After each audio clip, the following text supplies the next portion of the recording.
और वो भी कर्तव्य पथ पर उसका लोकार्पण भी किया गया और पूरा देश इसका जश्न मना रहा है।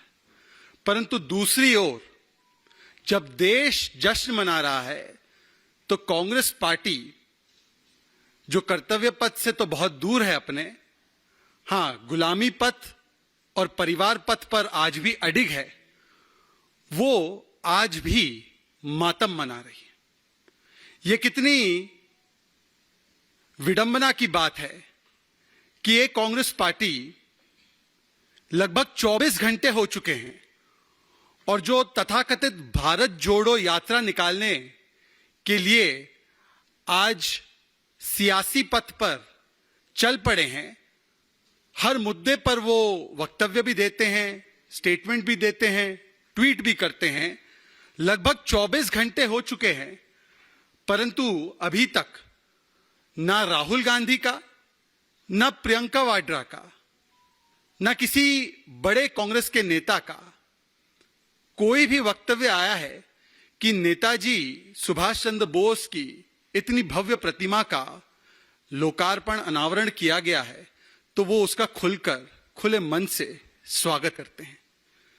सवाल ये पैदा होता है कि वही मंडली है कांग्रेस पार्टी की, आपको याद होगा जब सरदार पटेल की ऊंची प्रतिमा स्टैच्यू ऑफ यूनिटी का भी लोकार्पण किया गया तो उन्होंने उसका भी विरोध किया।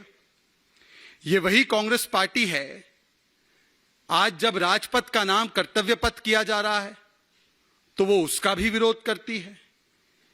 ये वही कांग्रेस पार्टी है जिसने अपने गुलामी और विदेशी चिन्हों को तो त्यागने का कभी प्रयास नहीं किया, पर आज जब नेताजी का महिमा मंडन किया जा रहा है, नेताजी के योगदान को माना जा रहा है, और नेताजी किसी एक पार्टी के नहीं है, नेताजी पूरे देश के हैं, तो आज कांग्रेस पार्टी की इतनी संकीर्ण मानसिकता है, वो अपने परिवारवाद से बाहर नहीं आ पा रही है कि जिन्होंने सरदार पटेल की प्रतिमा का विरोध किया वो आज नेताजी सुभाष चंद्र बोस की इतनी भव्य प्रतिमा लगी है तो उसका भी खुलकर स्वागत नहीं कर रहे हैं, उसका भी विरोध किसी ना किसी प्रकार से कर रहे हैं।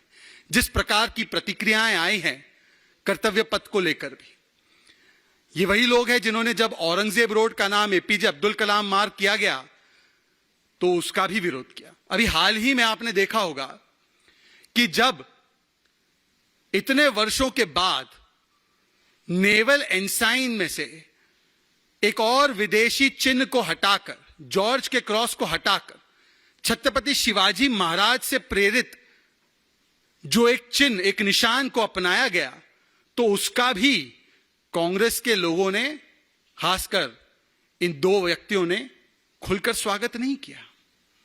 और देखिए कितनी विडंबना की बात है कि एक तरफ तो ये जब गुलामी के चिन्ह को हटाया जा रहा है, जब भारत इसका जश्न मना रहा है, तो जो लोग भारत जोड़ो की यात्रा पर निकले हैं वो इसका विरोध करते हैं।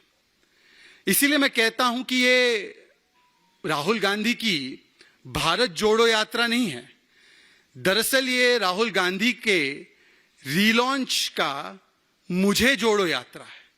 आपने तो देखा ही होगा कि किस प्रकार से कई नेता दिल्ली आ रहे हैं, कुछ नेता 2024 के लिए भी अपनी दावेदारी अभी से पेश कर रहे हैं।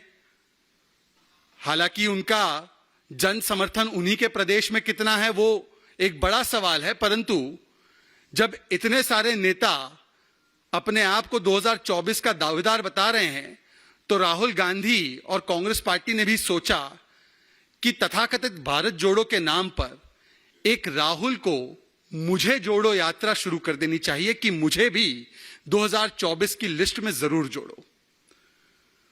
राहुल गांधी कहते हैं आज कि नफरत फैलाई जा रही है। राहुल गांधी जी, भारत जोड़ो तो आप कर ही लेना बाद में, परंतु पहले आप हिपोक्रेसी छोड़ो।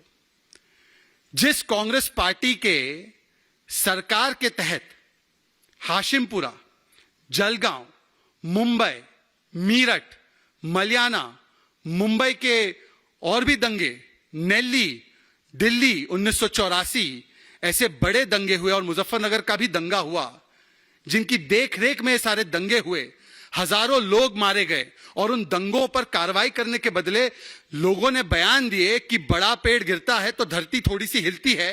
तब वो लोग कहते हैं कि नफरत फैलाने का काम आज हो रहा है देश में। राहुल गांधी, हिपोक्रेसी छोड़ो, और यदि और कहीं पीछे इतिहास में नहीं देखना है तो एक नजर राजस्थान में ही मुड़कर देख लीजिए।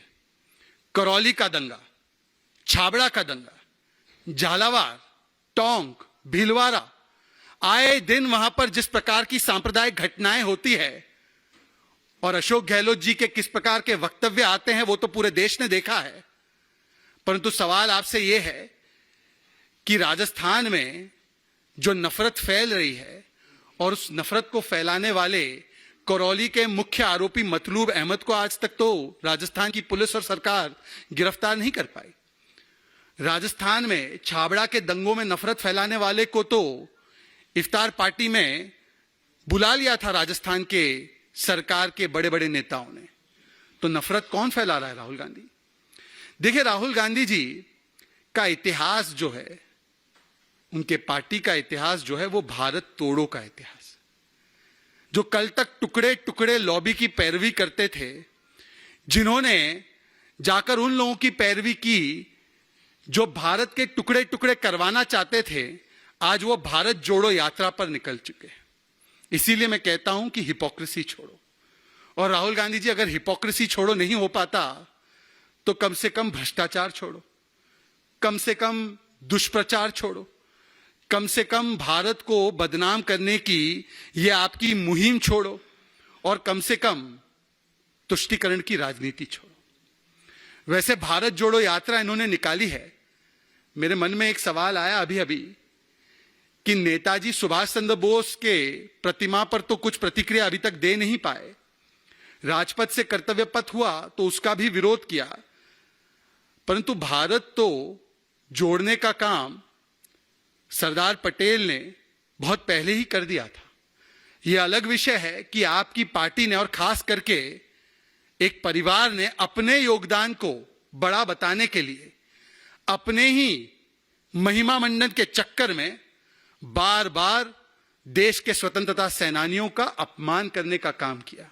चाहे वो सरदार पटेल हो, चाहे वो बाबा साहेब आंबेडकर हो, या चाहे वो नेताजी सुभाष चंद्र बोस हो। हर बार केवल एक परिवार का महिमा मंडन और गुणगान किया गया, और जब सरदार पटेल या नेताजी के योगदान को सराहने की बात हुई, उसको याद करने की बात हुई, तो किस प्रकार का रवैया इस परिवार ने दिखाया है ये आज भी आपके सामने है। कि भारत जोड़ो की यात्रा यदि ये शुरू भी करते हैं तो सरदार पटेल को नमन करते हुए नहीं करते, एक परिवार के सदस्य को ही नमन करते हुए इस यात्रा को आरंभ करते हैं। यह दिखाता है कि यह यात्रा दरअसल भारत जोड़ो है ही नहीं, दरअसल यह यात्रा परिवार जोड़ो। और इसीलिए मैं कहता हूं कि परिवार जोड़ो यात्रा में जनता नहीं जुड़ पाएगी। यह यात्रा पद। तो आप शहजाद पूनावाला को सुन रहे थे। बीजेपी के राष्ट्रीय प्रवक्ता हैं राहुल गांधी पर एक के बाद एक हमले किए। उन्होंने कहा वो खुद को लॉन्च करने की यात्रा पर निकले हैं और कहा सियासत मत कीजिए, हिपोक्रेसी से बाहर आइए।